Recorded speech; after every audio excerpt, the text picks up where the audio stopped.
Hi, my name is Perry. I'm a lay pastor of First Christian Church. I've been a lay pastor there since 2015, along with my father and another brother before my father passed. Hath not God chosen the poor of this world, rich in faith, and heirs of the kingdom, which he hath promised to them that love him? Thank you so much for coming on here and considering giving. I really appreciate it, especially nowadays, the way things are. Thank God you're in a position where you can give. I've given all I could, and even to the point where I'm in considerable debt now. My brother told me, you've bitten off more than you could chew. And well, if I thought I was going to do this myself, yes. But I didn't think I would be eating this whole sandwich myself. Jenny and Emily Hong came to the United States from Taiwan about 10 years ago and probably could have never imagined that this would happen to them. Emily went to college for fashion design, and she met a woman online who said that she would hire her, give her a job, and she came to the United States to work for this woman. Unfortunately, this woman, who was actually a pastor, I'm going to say pastor like this, ended up embezzling hundreds of thousands of dollars from them. Her mother, who came to America with her, did pretty well in an insurance business with her husband, and they had some money. And this woman went to make an account for them because her daughter worked at a bank, and she opened up two accounts and was moving money from one account to the other, and it ended up being about $200,000 in that neighborhood. When she was caught, when they realized what was going on and she was caught, she actually went to prison for 2 years. And the judge had ordered her to give back the money. When she didn't do it, he said that it would increase 10% every year that she did not return the money. So now it's in the neighborhood of $300,000. I had actually hired an attorney to find this woman and enforce that court judgment, and he could not find her. After a year and a half or so, someone else we know found the woman on Facebook. She has a business on Facebook, an online business, and we notified the attorney, and the attorney said he can't do anything about it. It's an online business. They can't get the money from it somehow, which I find hard to believe because, she's got to have a bank account somewhere the money's going into. Unfortunately, they ended up living in a van, which is better than a car. I'll tell you how they got here.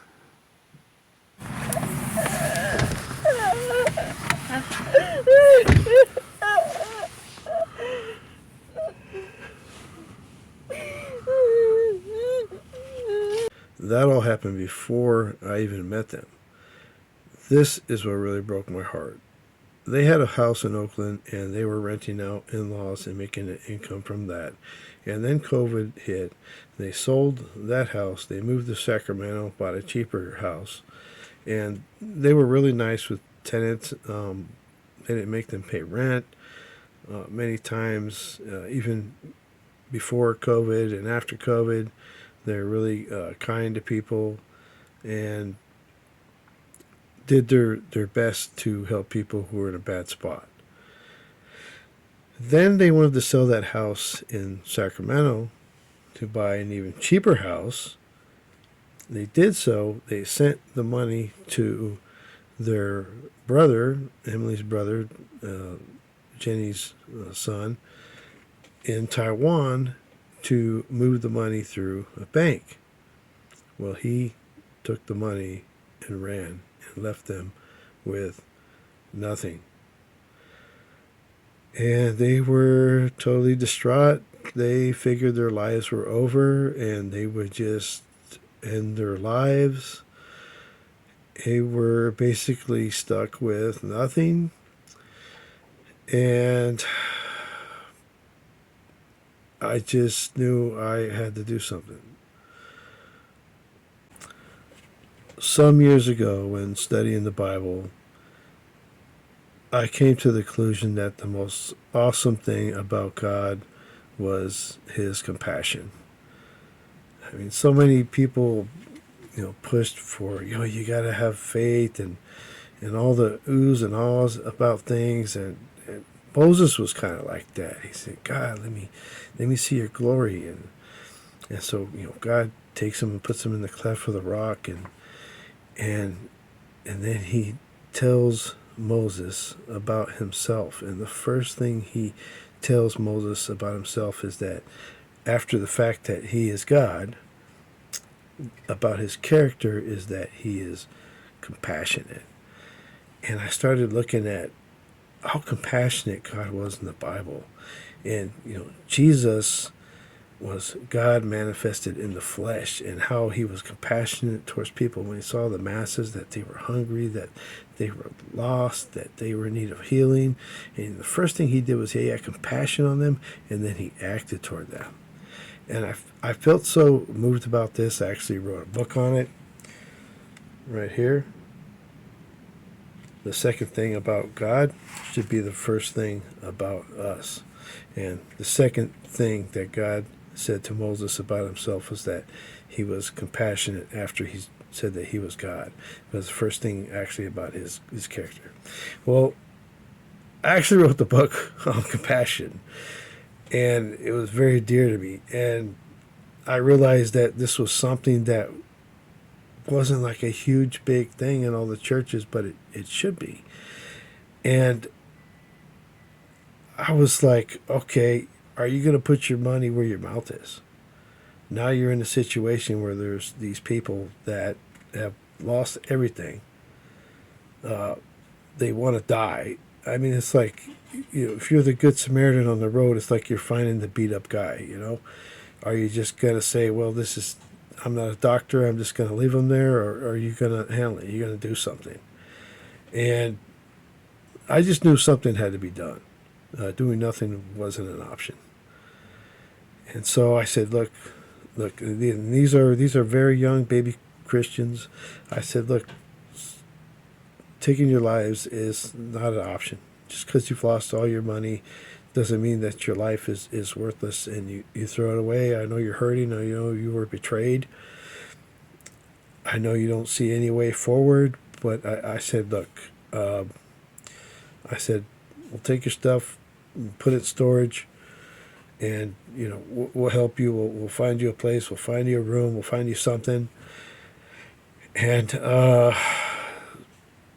so we did that, and their culture, losing face like that it's a very embarrassing. Even though they're victims, they felt just very embarrassed and ashamed. And I just had to tell them. I said, look, I don't blame you for the way that you're feeling, but you got to have hope in life. Life is more than just about money. Thieves break in and steal. These things happen. So God will find a way for you to get back up on your feet. And Emily has a lot of health problems, and her mom is approaching 80 years old, and it's not like she could just go back and work insurance business again. But I said, look, we'll put your stuff in storage. I had a really good friend of mine. He helped me. He rented a U-Haul with me. He helped me move that entire house of theirs into a large storage unit, and what was salvageable and everything else. A lot of things they gave away and sent to the dumps, unfortunately. But we were able to do that for them, and it was expensive, but we figured, we'll find a place and we'll move it all back in. Well, it came down to that very day that they had to move out. We looked and we looked and we looked and we couldn't find anything that was in our affordability range for two people. A lot of people, when they want to rent a room or something, they just want one person.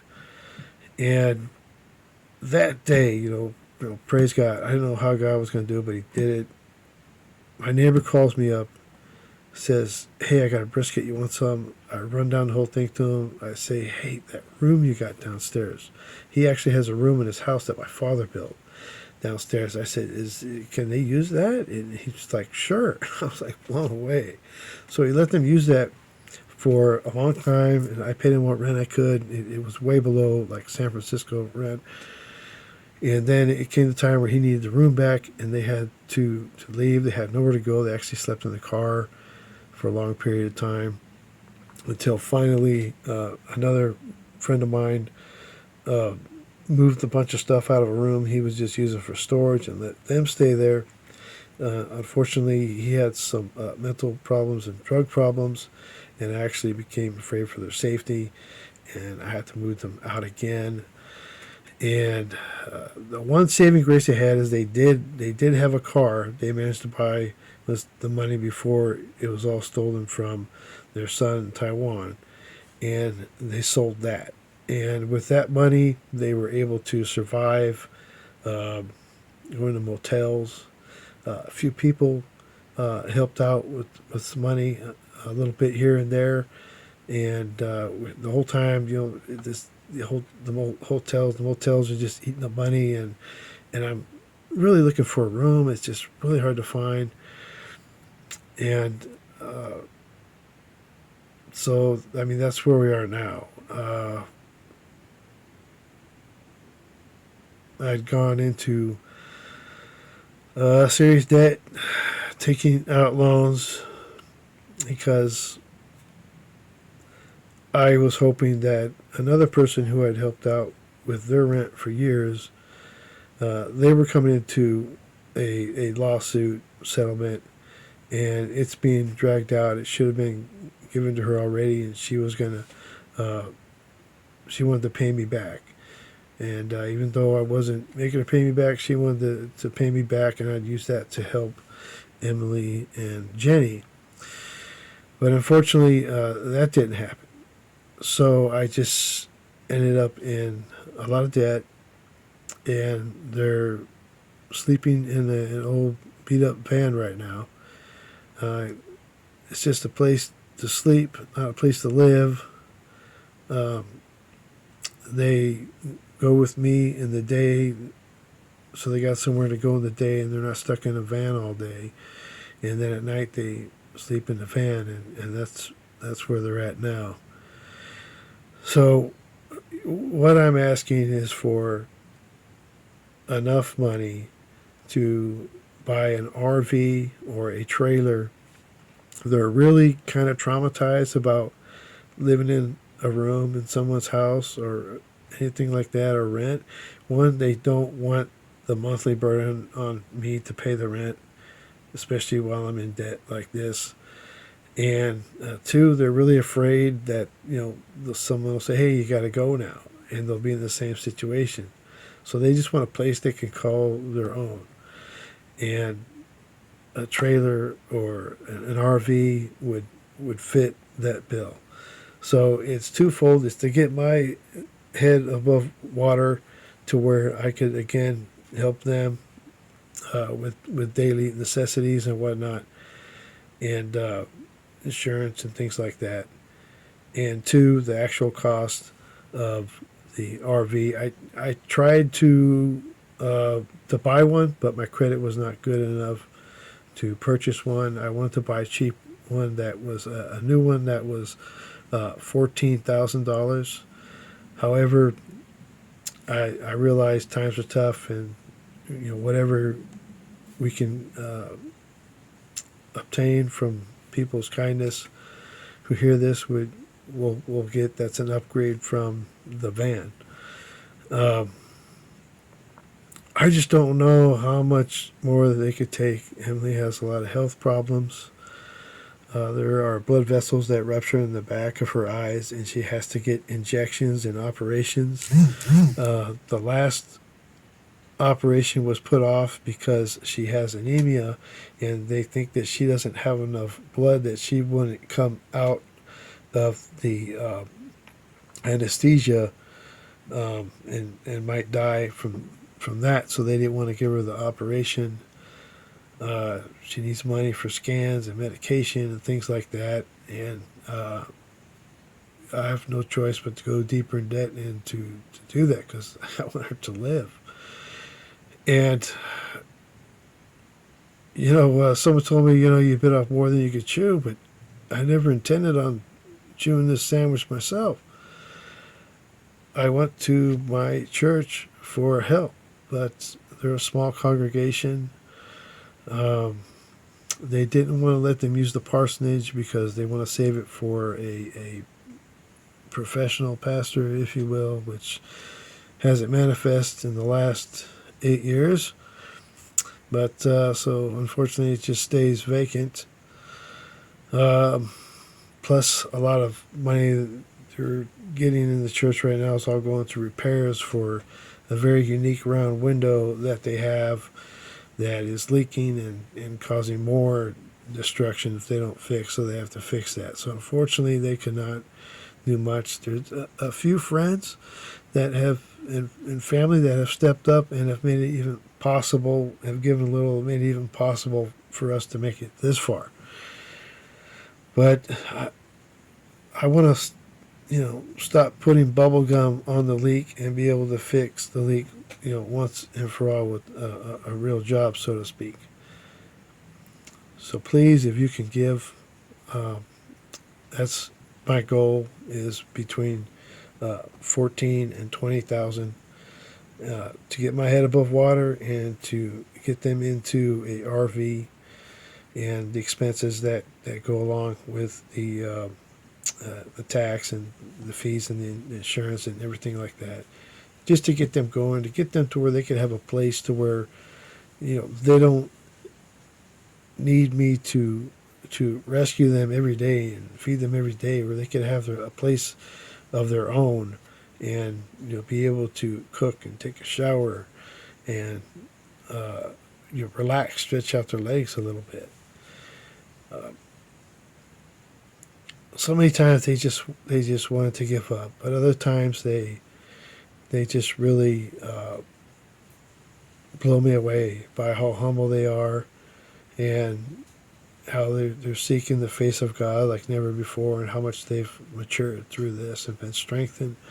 But they just really need a break from all this. And to make things worse, her father died while she was living in my car, and it was just the most suffocating feeling for me and heartbreaking feeling for me. I just lost my father last year, Valentine's Day, and so I felt their pain,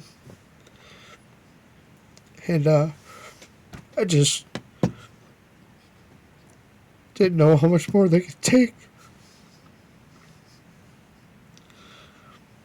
They're good people. They don't deserve this.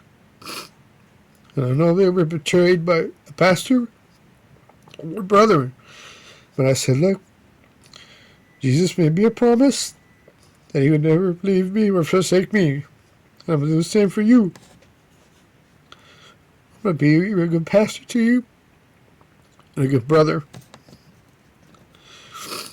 And I'm not going to leave you. But yes, it is more than I could chew. But God said you have not because you ask not. And I know that you ask God for money, he doesn't just make it rain from heaven. He gives through his people. And so this is my plea to you. Excuse my emotions. I just hope you can help them get to a better place in their life. Thank you.